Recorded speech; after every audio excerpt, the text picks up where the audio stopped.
নায়ক ও উপদেষ্টাদের বেশি বাড়াবাড়িতে এবার ক্ষেপেছে সাধারণ জনগণ। ক্ষেপে গিয়ে একই করে বসলো তারা।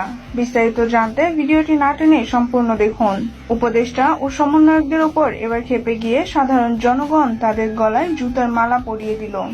শুধু জুতার মালা পরিয়েই ক্ষান্ত হয়নি, সেই সাথে পুরো ক্যাম্পাস ঘুরিয়েছে তাদেরকে। প্রসঙ্গত যে কোটা আন্দোলন থেকে সমন্বয়ক থেকে উপদেষ্টা, ক্ষমতাটা যেন তাদের হাতের মুঠোয় চলে এসেছিল। আর এমন ক্ষমতা পেয়ে ক্ষমতার অপব্যবহার করতে একটুও ছাড় দেয়নি এই উপদেষ্টাগণ। যেখানে যা মন চাচ্ছে তাই করে বেড়াচ্ছে, যাকে খুশি তাকে চাকরিতে নিয়োগ দিচ্ছে। আর এতেই ক্ষিপ্ত হয়েছে সাধারণ শিক্ষার্থীরা।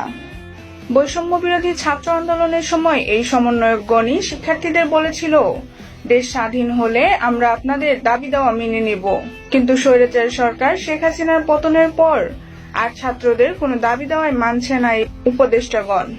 এমনকি তাদের দাবিকে অযৌক্তিক বলেও তারা ঘোষণা করেছে। আর এর ফলেই ক্ষিপ্ত হয়েছে সাধারণ শিক্ষার্থী।